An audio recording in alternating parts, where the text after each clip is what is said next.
Eu vou falar sobre provação. É uma palavrinha que o crente não gosta muito, mas que faz parte da nossa vida, são as provações.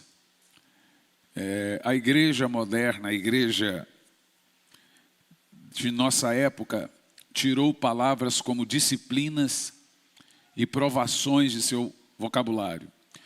Mas o crente é provado. E a Bíblia diz que ele é provado com uma missão, para que ele dê mais fruto. O Senhor vem e nos poda, para que então ele dê mais frutos.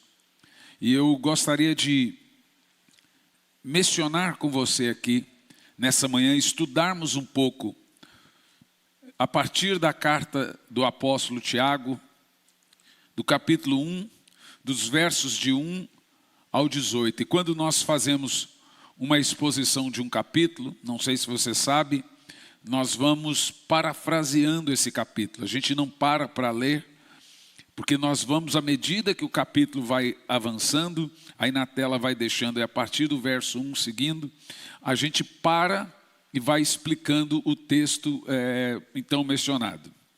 Quem era, em primeiro lugar, o apóstolo Tiago?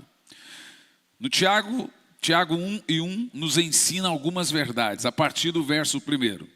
A primeira verdade que nós aprendemos nos versos 1 em diante, é que a vida do cristão não é uma redoma de vidro. Que a vida do cristão não é uma redoma de vidro.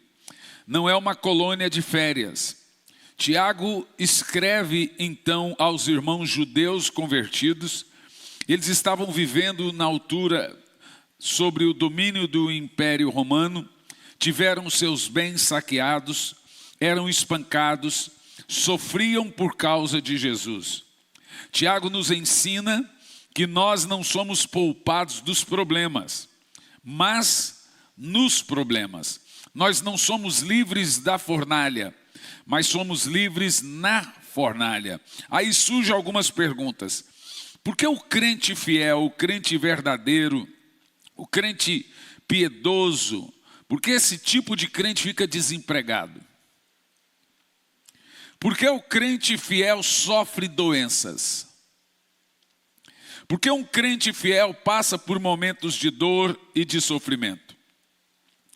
É fato que muitos estão vivendo momentos felizes. Eu estou no melhor momento da minha vida. Mas muitos estão vivendo um momento de dor, momento de perda. Eu não sei se foi o ano passado, mas só essa igreja aqui fez 7 velórios. Teve dia que de manhã era um velório e à noite era uma festa.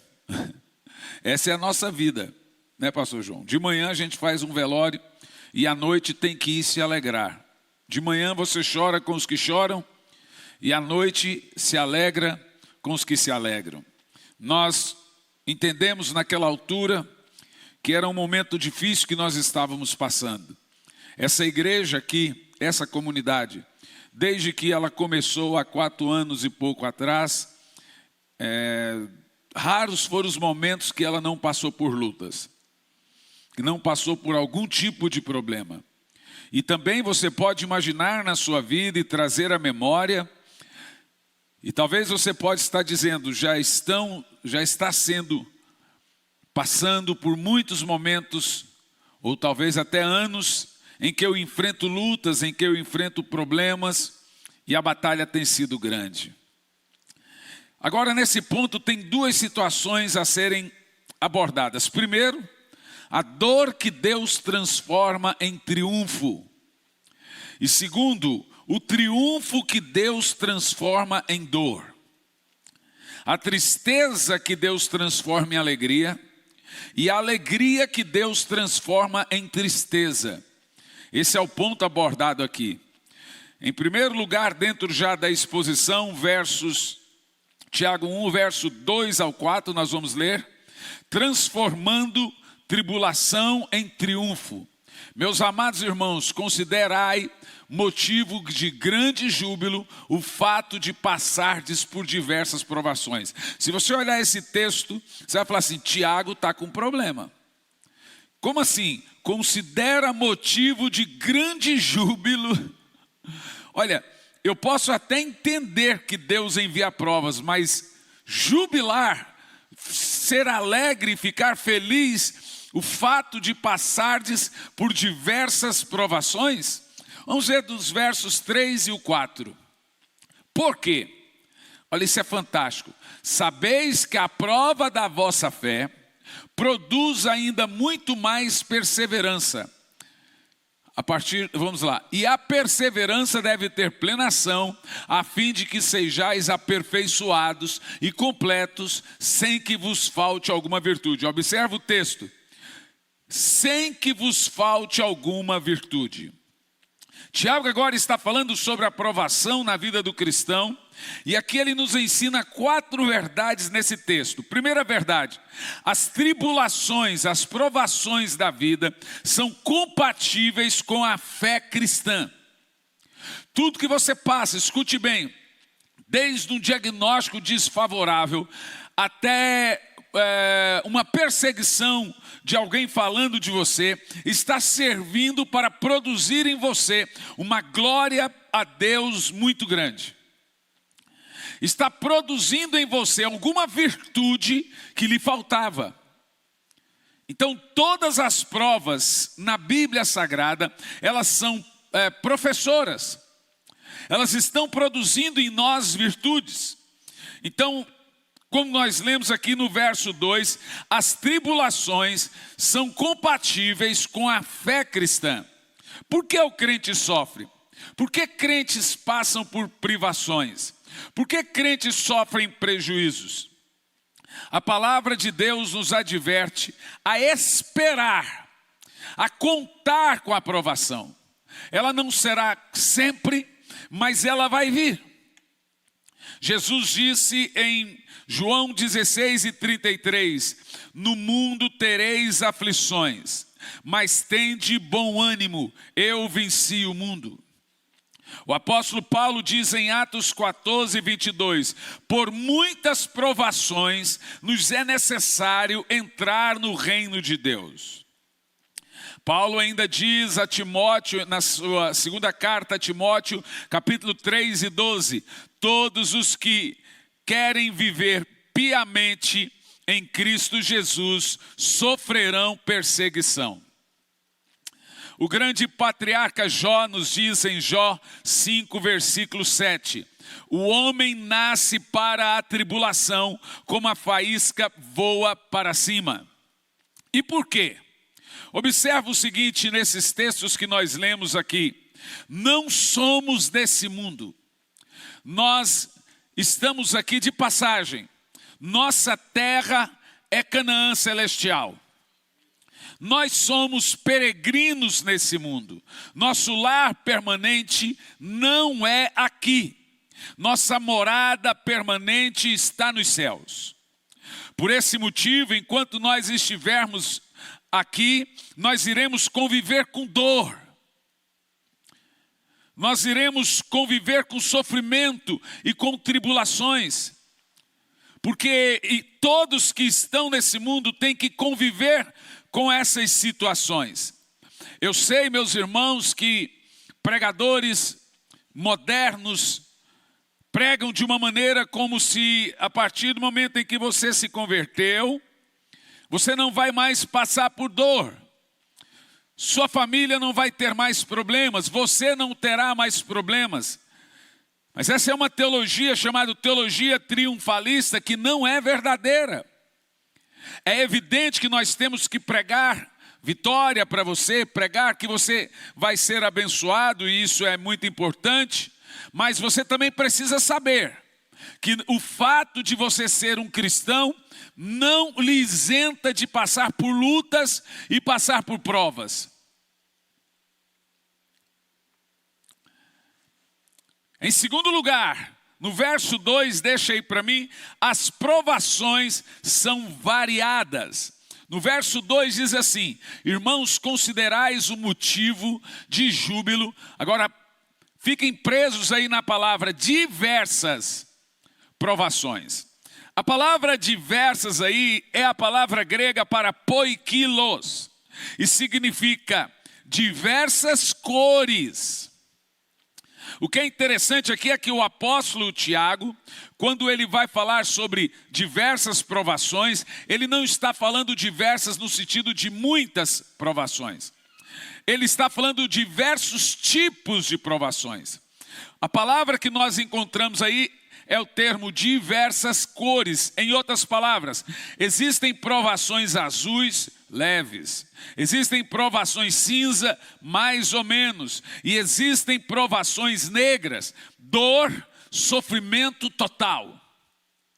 Ele está querendo dizer o seguinte, que há provas que são difíceis, há provas que são fáceis e há provas que aparentemente são maiores que nossas forças. Há provas que nós passamos sozinhos, como Jesus no Getsemane, e há provas que nós precisamos de ajuda para suportar. Por isso que quando ele menciona o termo diversas, não é muitas, é diversos tipos.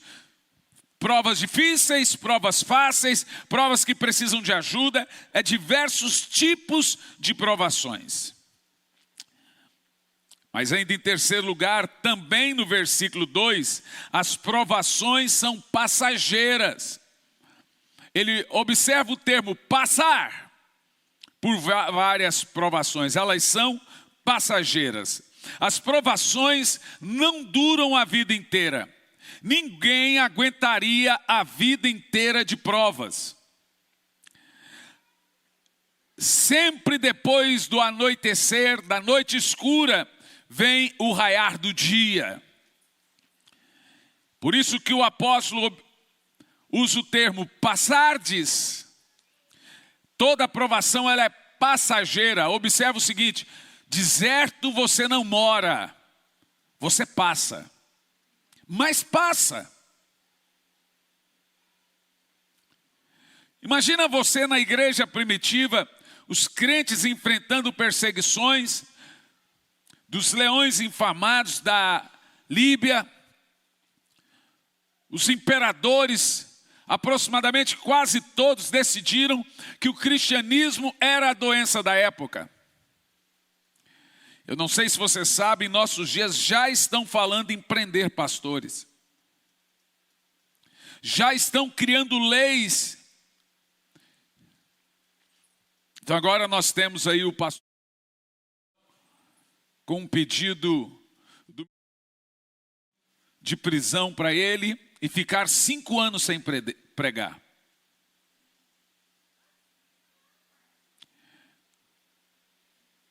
Se você não entender que nós estamos de passagem nesse mundo, quando a provação vier, você não vai suportar. Você imagina alguém chegando para você e dizendo: se você não negar Jesus, eu mato o seu filho. Você já pensou nessa possibilidade? Pois essa é uma possibilidade real.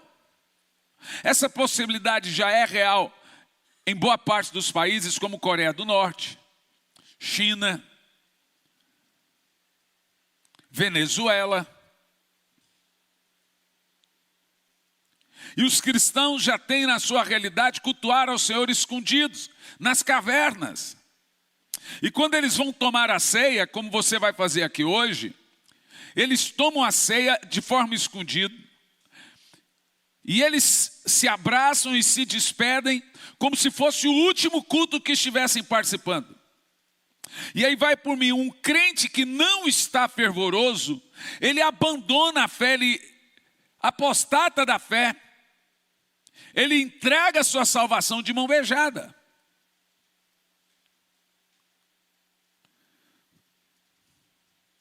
Deixa eu te falar uma coisa. Você escolheu a fé mais perigosa do mundo. É perigoso ser crente.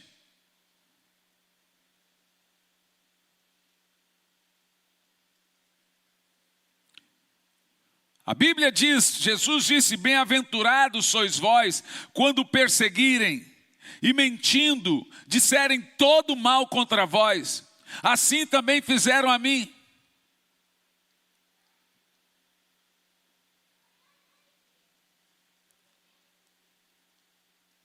Bem-aventurados sois vós que suportais sofrimento por minha causa.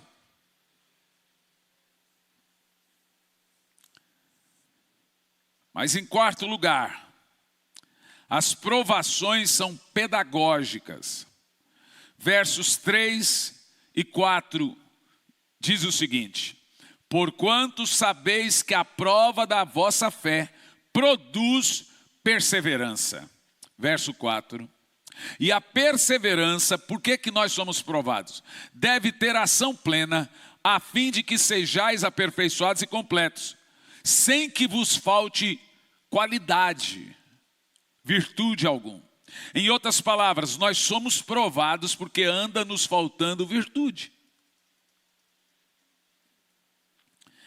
Nas provações da nossa vida, nossa fé é testada para mostrar se essa fé é de fato genuína ou não. Olha para mim. Deus é joalheiro, não ferreiro. Eu quero dizer que quando o joalheiro testa a joia, não é para ele, joalheiro, saber se ele é um verdadeiro joalheiro. É para a joia saber se ela é verdadeira. O joalheiro não testa a joia para ele saber se ele é um bom joalheiro. É para saber se a joia é verdadeira.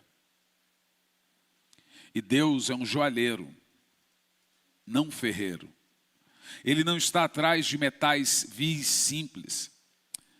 Ele está atrás de joias, como você.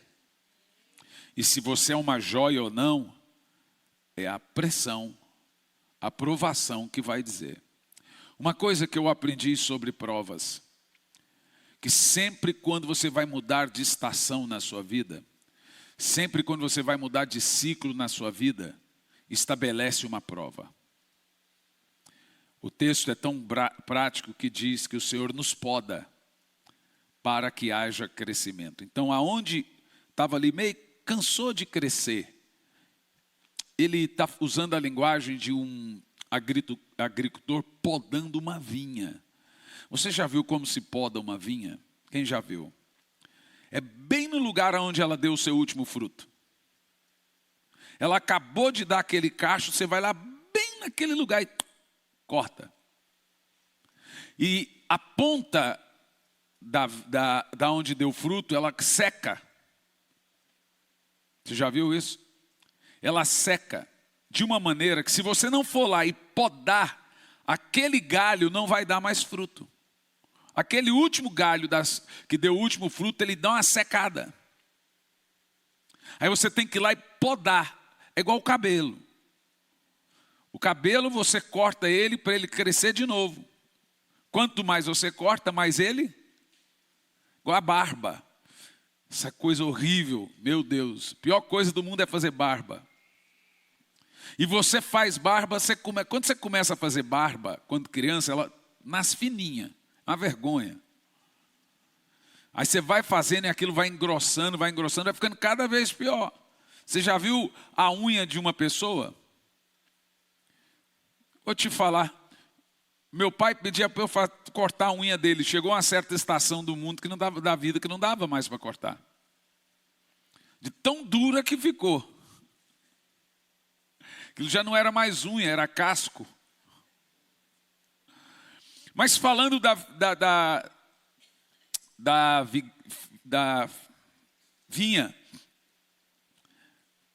os galhos secam se você não podar. E é esse o texto que Jesus usa. Eu podo para que dê mais frutos e esse fruto permaneça. E poda dói, gente. Igual arado. Você já viu o que é um arado? Arado é o seguinte. Pega o arado e você vai arar a terra. Com qual propósito? De pegar as pedras e as raízes e jogar para cima. Por que que joga para cima? Porque se não jogar para cima, quando você jogar a semente, vai bater numa raiz ou vai bater numa pedra. Então você prepara a terra assim, você vem ferindo a terra, rasgando ela. E à medida que o arado vai passando, as pedras, né, que estavam lá embaixo e a raiz vai sendo jogado para cima e a terra vai ficando fofa. Mas é um processo de ferida. A poda é de ferida. O arado é de ferida, mas se você não arar a terra, ela também não vai dar fruto. Tudo é ferido para ser abençoado. E a linguagem do Senhor é essa, Ele fere as plantas. Eu faço a ferida e eu curo a ferida. Ele fere a terra com arado. Ele fere as plantas com a poda. Aí vai chegar no crente, não, como é que é? Por isso que tem esse bando de crente aí sem dar fruto. Porque não se submete ao tratamento de Deus. Mas pastor, é fácil? Não é fácil.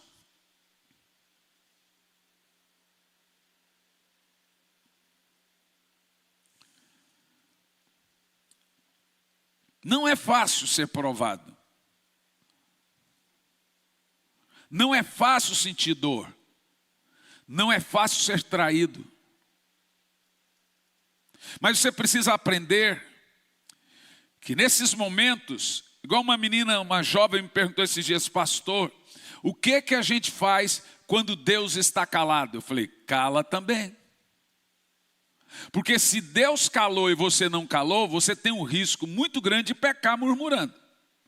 Então, se Deus está calado, sugere que esse é o momento de prova. É o momento de você também ficar calado.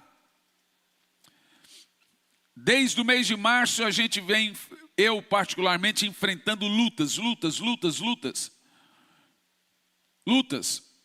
Problemas de saúde. Problemas de todos os tipos que você pode imaginar. Então teve um dia que eu cheguei para minha esposa, eu disse para ela em lágrimas, se tem uma coisa que eu nunca vou fazer, é questionar a Deus. Então muita gente dizia, você já perguntou para Deus por que essas coisas? Eu falei, não perguntei não. Jó fez uma pergunta a Deus, e Deus respondeu com 70. Eu não sou bobo. Ele falou, por que, Senhor? Deus falou, então me diga você, Jó, onde é que você estava quando eu fiz o mundo? Onde é que você estava quando eu fiz o Leviatã? Onde você estava quando eu fiz o hipopótamo? Onde você estava? Vai falando, me diga isso. Chegou ao final, Jó disse, bem sei que tudo podes e que nenhum de seus planos podem ser frustrados. Em outras palavras, não deveria ter perguntado.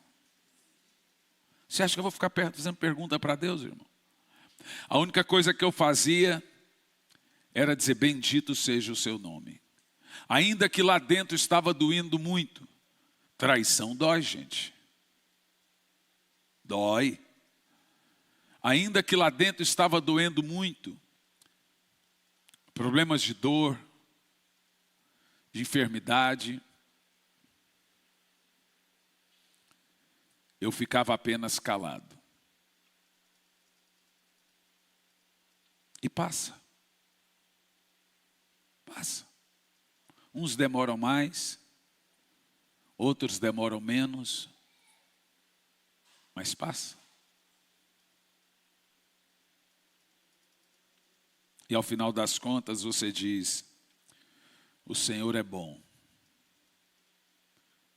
E a sua bondade dura para sempre. Mas é evidente que na hora da dor você imagina que não vai passar.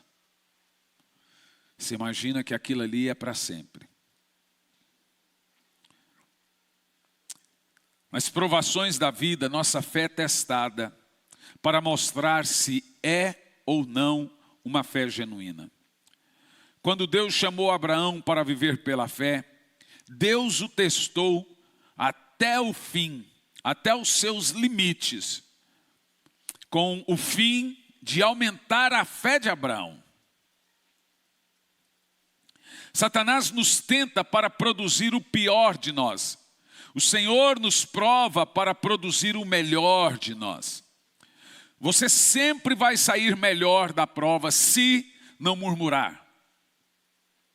Se não houver murmuração. A provação de nossa fé trabalha por nós, não contra nós, visto que produz perseverança. Como Paulo fala em Romanos 8, versículo 28, também em Romanos 5, dos versos 3 ao 5. Aqui você observa o texto pedagógico da prova no versículo 4. No versículo 4. A prova produz perseverança. Nesse ponto aqui nós estamos vendo que o Senhor está nos treinando. Que o Senhor está te treinando.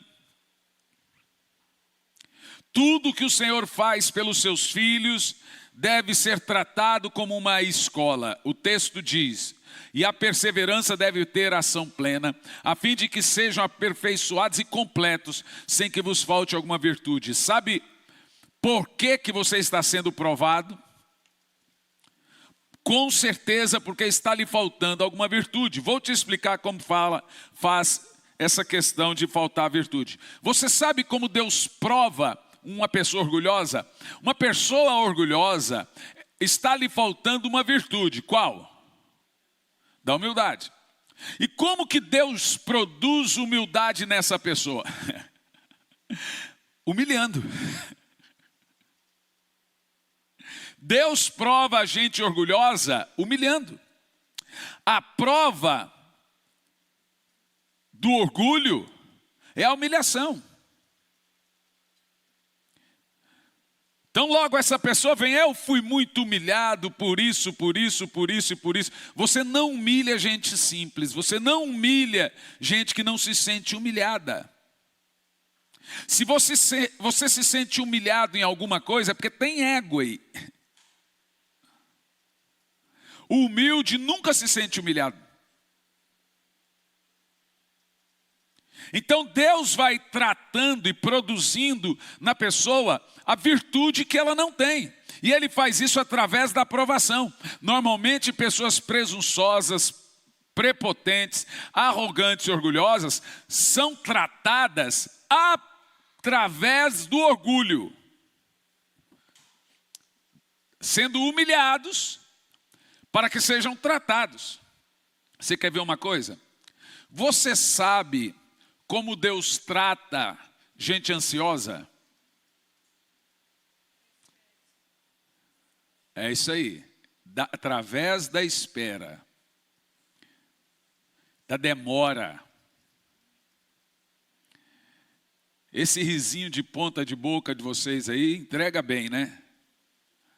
Deixa eu contar uma coisa para vocês aqui, presta atenção. Você já percebeu que está demorando alguma bênção sua? Gente ansiosa é tratado com demora. Você sabe como Deus trata a gente brava assim? Sabe aquela pessoa brava, que briga por qualquer coisa?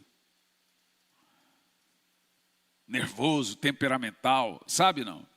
Eu sei.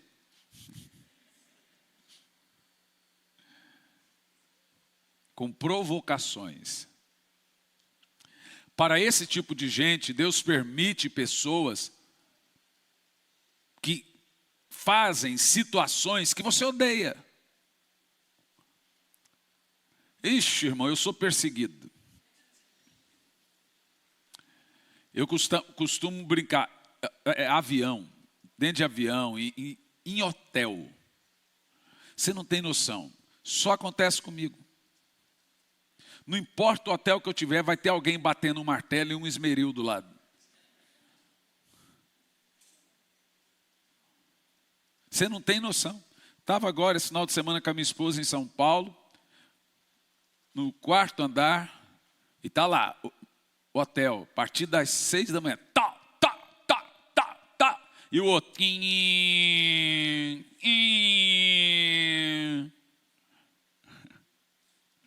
é só comigo, cachorro latindo.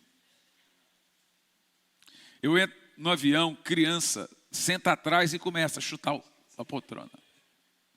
Aí chutando. Você sabe que isso é para Deus tratar você. baita tratamento. No trânsito, a pessoa resolve me fechar, buzinar, xingar, dar o dedo. Eu já ando com a janela fechada já. Aí você começa a perceber que, se Deus está fazendo isso, é porque está lhe faltando a virtude da paciência. Eu me lembro uma vez que eu entrei dentro de um avião e sentei na saída de emergência e comecei a ler um livro. Isso é meu costume, é um hábito bem comum. Aí veio a mulher do Speed. Senhores, eu preciso que vocês prestem atenção para falar com vocês sobre a saída de emergência. Eu com o livro olhei para ela e falei assim, pode falar. E continuei a ler o livro, ela olhou para mim, senhor, eu queria que você prestasse atenção, me escutasse. Olhei para ela e falei, estou escutando, moça. Não sei o que, não sei o que, não sei o que. Porque um pouco a mulher foi e puxou o livro da minha mão. Tem alguns aí que se viram em mim agora, né?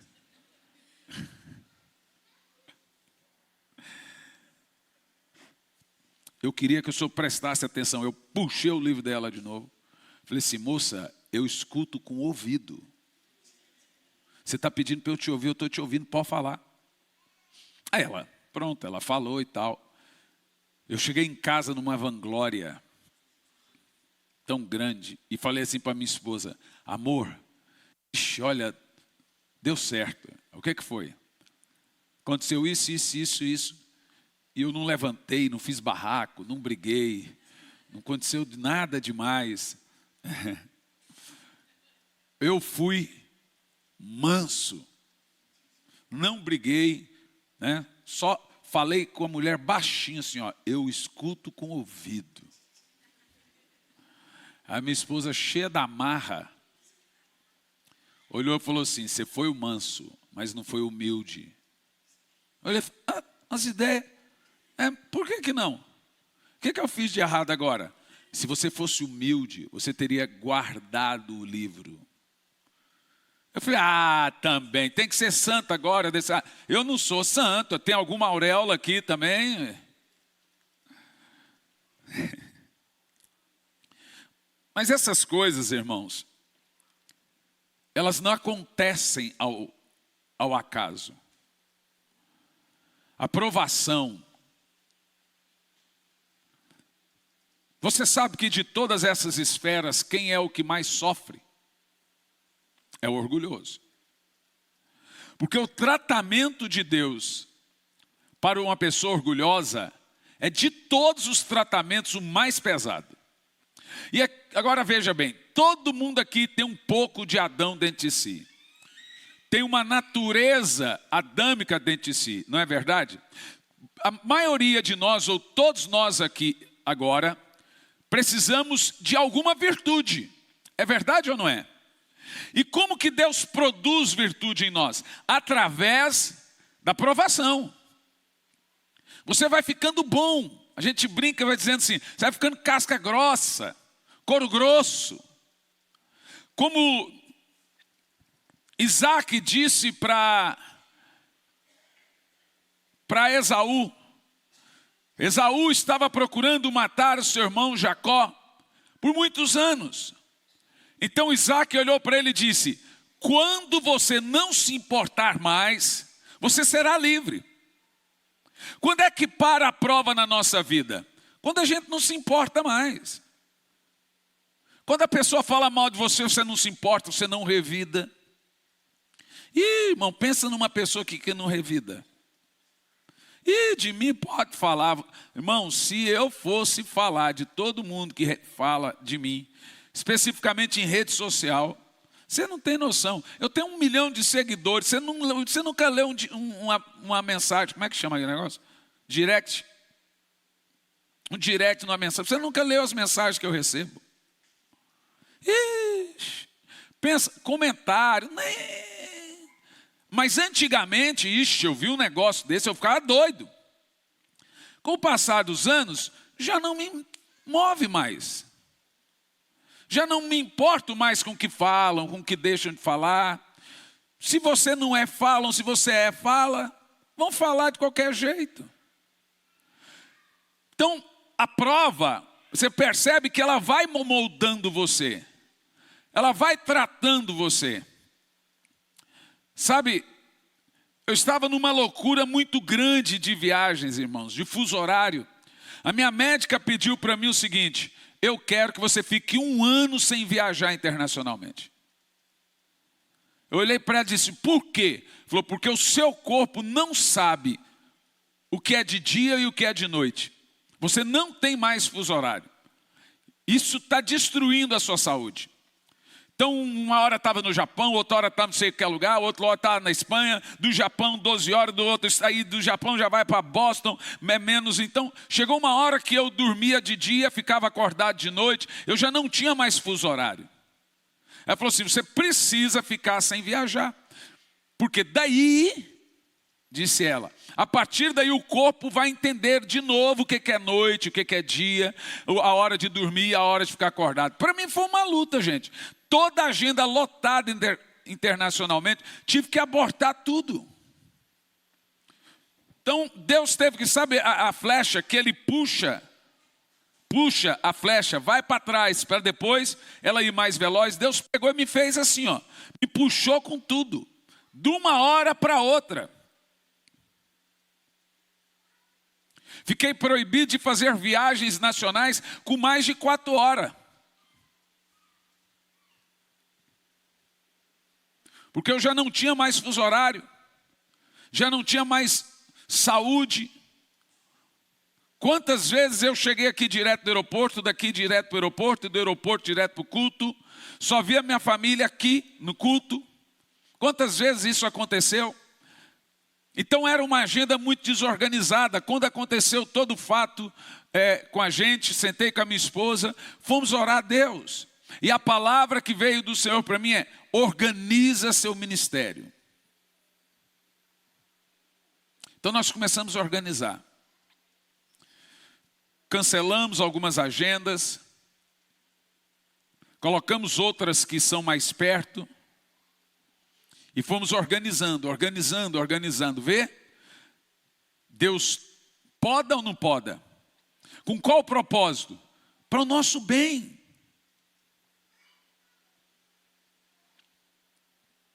Para o nosso bem. Como lidar de forma sábia com as provações? Versos 5 ao 12. Agora, a verdade é que nós precisamos lidar de uma forma sábia com o momento de provação. Você já aprendeu que as provações são necessárias. Você já aprendeu que as provações são variadas, de vários tipos. Você já aprendeu que as provações são pedagógicas. Elas vêm para nos ensinar, para nos treinar, para nos tratar. Agora vamos entender que não tem como evitar provações. Não adianta orar: Senhor, me livra da provação. Apesar de doer, elas são para o nosso bem. Então não tem como evitar as provas.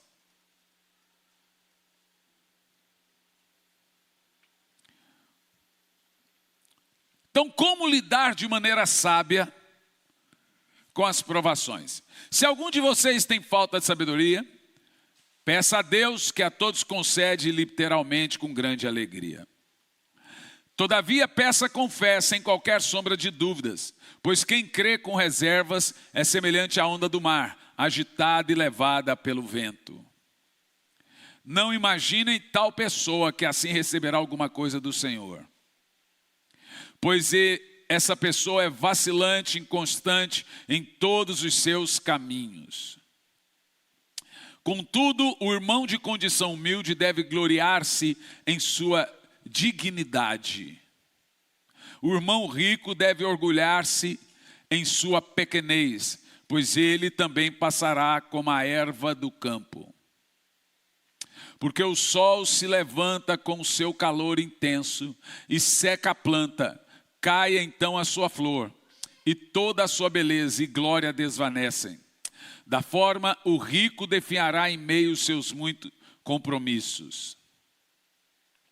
Feliz a pessoa que persevera na provação, porquanto, após ter sido aprovada, receberá o prêmio da coroa da vida que Deus prometeu aos que o amam.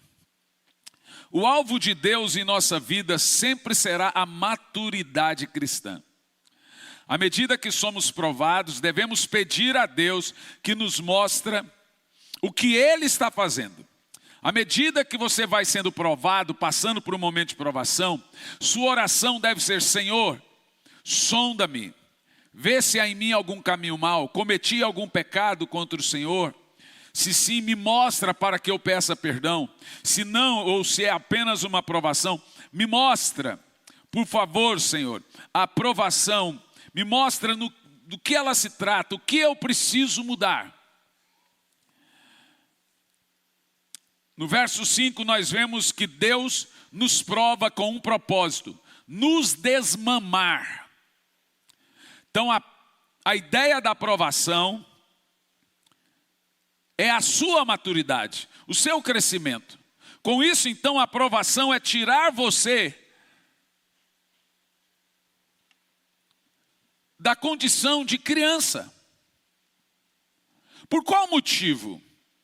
Gálatas capítulo 4, versículo 1 diz o seguinte, o apóstolo Paulo: digo, porém, que enquanto o herdeiro é menor de idade, em nada se difere de um escravo, embora sendo ele dono de tudo. De acordo com o apóstolo Paulo, você é detentor de todas as bênçãos e heranças vindas de Deus. No entanto, você não é diferente de um escravo, embora sendo herdeiro de tudo, se você for criança. A linguagem dele aqui é o seguinte: esse aqui é herdeiro, mas ainda é criança, então arrume para ele alguém que vai cuidar da sua herança. Veja, por mais que ele seja herdeiro, ele não é diferente de um escravo, porque ele é criança. O texto está deixando claro o seguinte, que Deus tem uma promessa ou bênçãos inundáveis a você, mas você não desfruta dessas bênçãos pelo fato de ser criança. Você precisa crescer.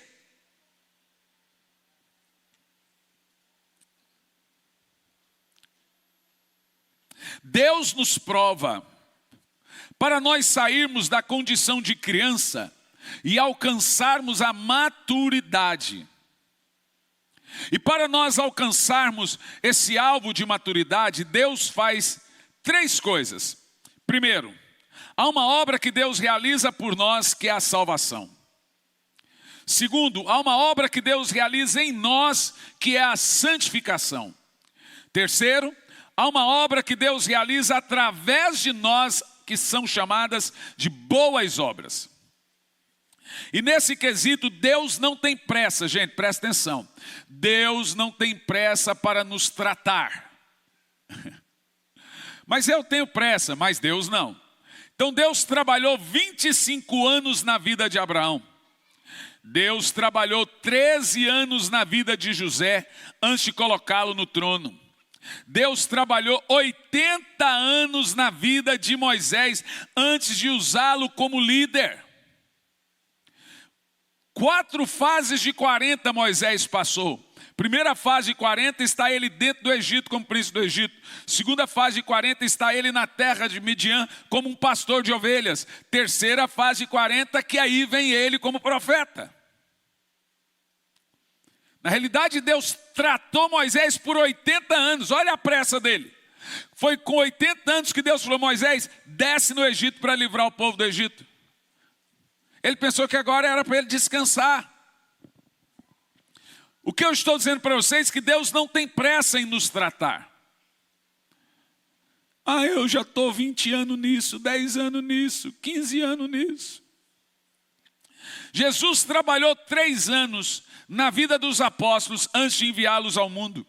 Jesus trabalhou 14 anos na vida de Paulo antes de começar a usá-lo como grande apóstolo. Você começa a perceber que o tempo em que Deus trabalha na vida das pessoas não é curto, não.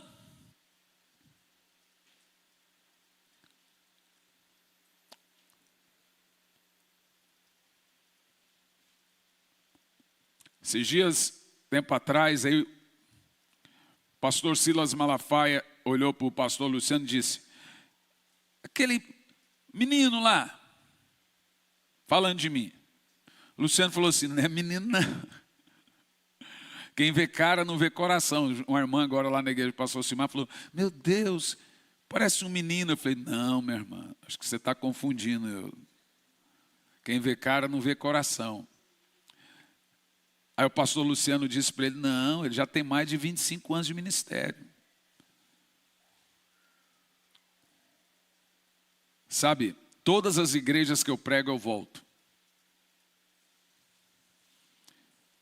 Eu acumulo amigos.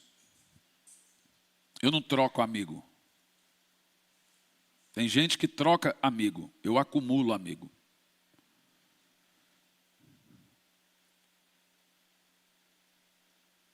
Você começa a perceber que, ao longo desses 25 anos de ministério, eu percebi que sempre quando Deus ia mudar um ciclo, antes vem a tesourinha ali podando. A prova. Jó não estava em pecado quando ele foi provado. E os seus amigos, que começou a procurar pecado na vida dele, diz a Bíblia, amigos, não entenderam o tamanho da prova na vida de Jó. Então começaram a conjecturar. Lá no final, quando Deus restabelece e restitui Jó, Deus manda seus amigos pedir perdão para Jó e levar uma oferta, senão eles não seriam perdoados. Moisés não estava em pecado quando pediu para morrer. Elias não estava em pecado. Eu posso fazer uma lista de muitos servos do Senhor que, em meio à prova, entenderam que essa prova ia passar. Mas na hora da prova eles aprenderam que a maior arma que existe é o silêncio, para você não pecar. É o texto: agir de forma sábia em meio à tribulação. Se calar.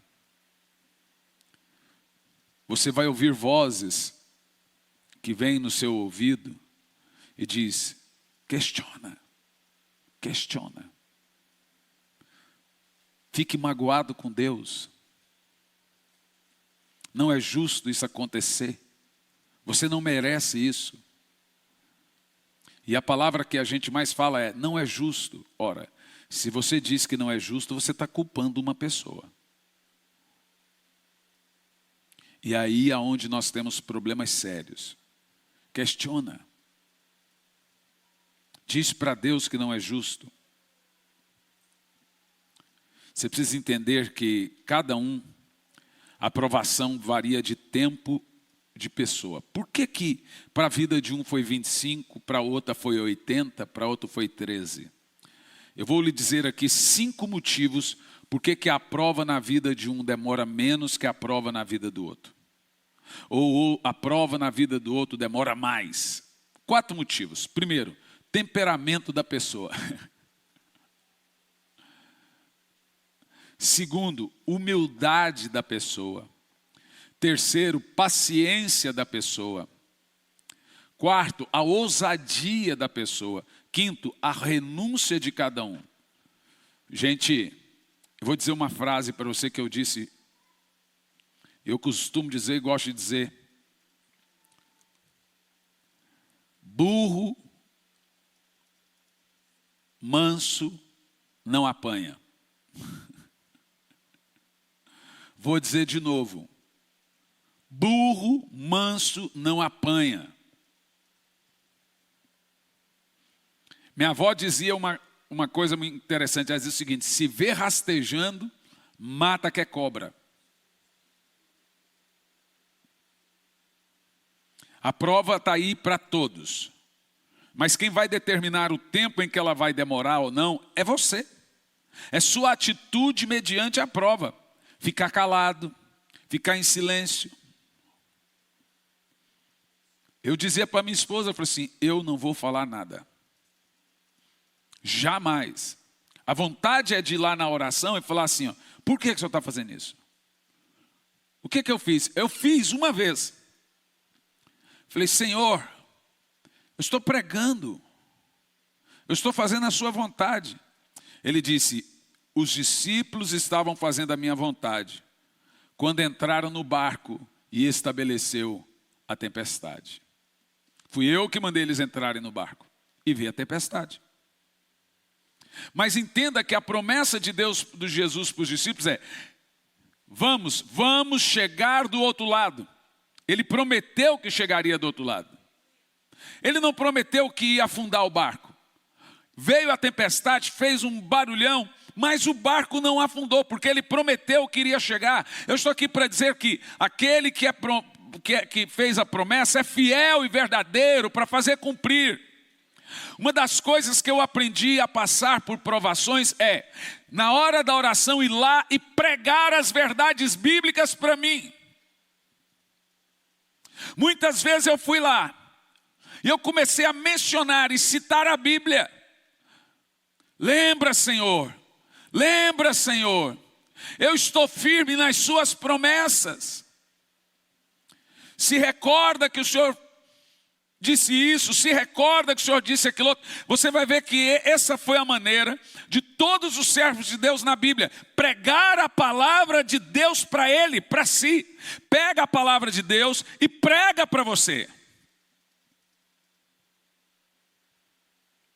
Está escrito, Senhor, na tua palavra, está escrito assim, está escrito. Pega alguma coisa na Bíblia, de alguma história que se parece com a sua, e começa a falar, o Senhor agiu, eu agora peço que assim como o Senhor fez, assim, faça na minha vida. Vê, você está aprendendo a se comunicar com Deus.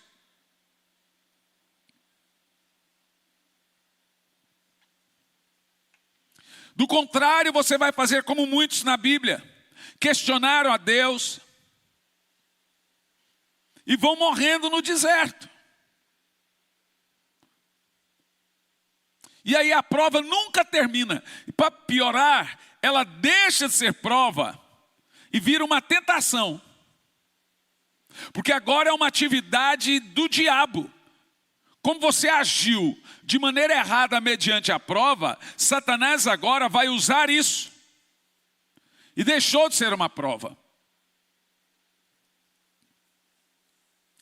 Quando nós somos provados, os versos 5 a 8, nós temos que pedir sabedoria.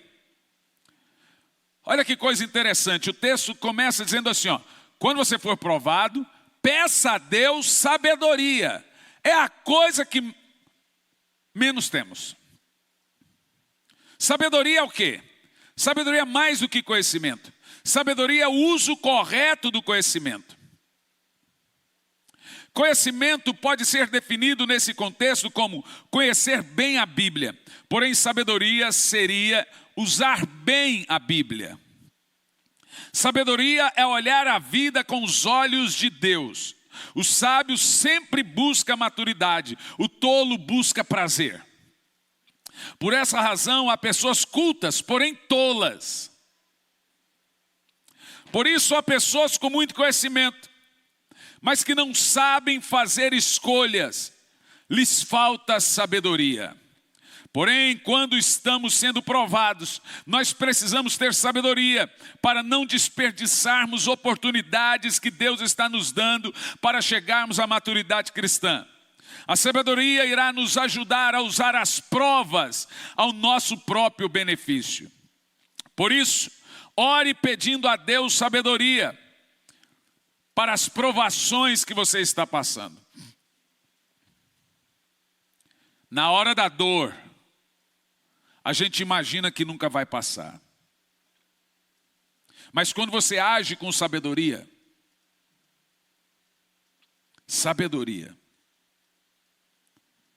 Deus vê isso. Tiago nos ensina 3 coisas em cima disso aqui. É da natureza de Deus dar sabedoria. Deus é a fonte da sabedoria e Ele é o doador da sabedoria. Versos de 1 a 8, quando somos provados, precisamos orar com fé. Agora nós temos aqui um paradoxo, porque na hora da prova você está sem vontade de fazer qualquer coisa. Mas se você orou pedindo sabedoria, em todos os textos aqui você vê, na hora da prova você tem que orar. A coisa que você mais tem que fazer é orar. Orar pedindo sabedoria.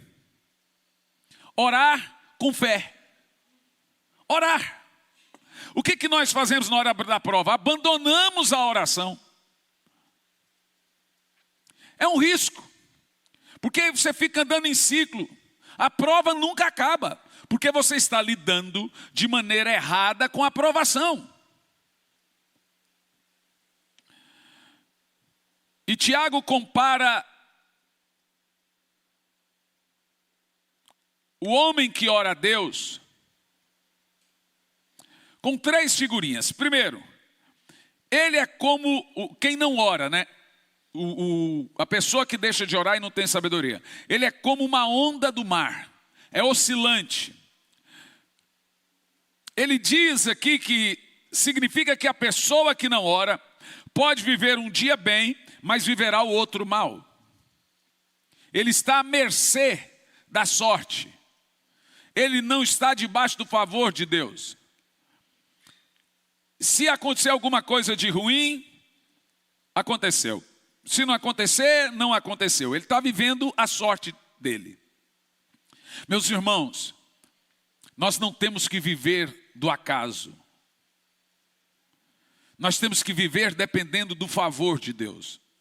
Não é ser largado e abandonado à própria sorte. E Tiago aplica o princípio da sabedoria nas provas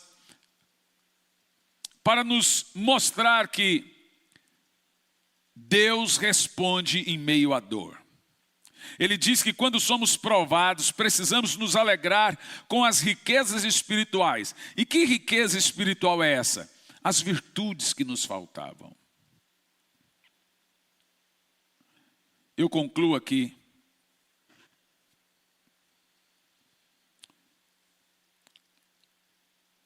lhe dizendo algo. Nem eu, nem você estamos isentos das provas. E talvez aqui, nesse exato momento, há pessoas passando por provações.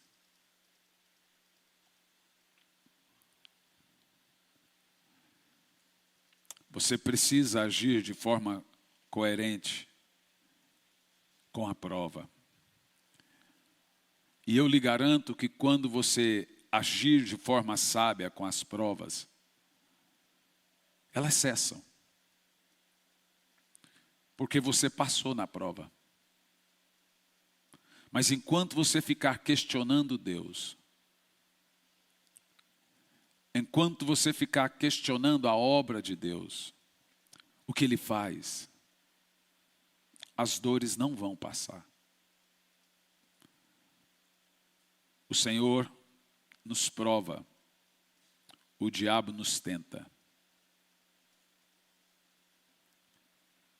Mas se você agir de forma incorreta com a provação, ela deixa de ser uma prova e vira uma tentação.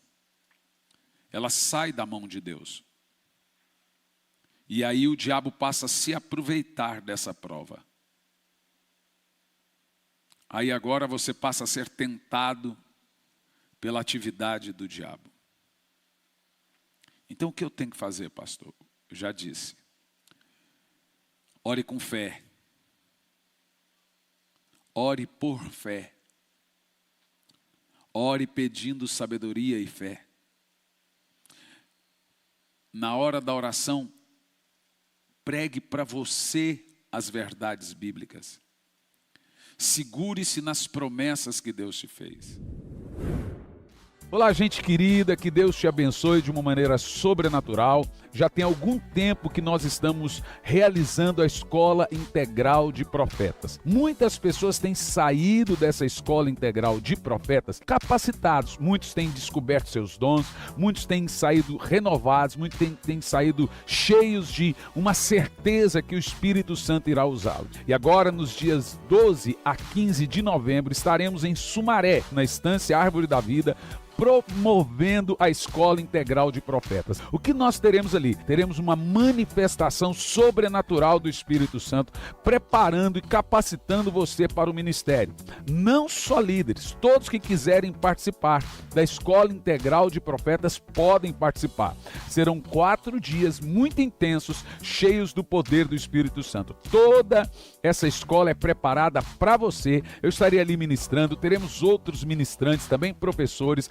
Teremos vários ensinos, várias matérias que preparam você para o ministério. A inscrição é pelo meu site, hernanisantos.org, e ali você vai fazer a sua inscrição. Tem vários tipos de inscrição, desde o alojamento a um apartamento. Olha, eu não quero ficar em alojamento, eu quero ficar sozinho dentro de um apartamento. Você tem essa modalidade também. Foque no que Deus vai lhe dar, no que Deus vai dar a você, na capacitação, naquilo que você vai aprender, naquilo que você vai ouvir. Serão dias sobrenaturais do poder de Deus. Você é o meu convidado, te aguardo lá.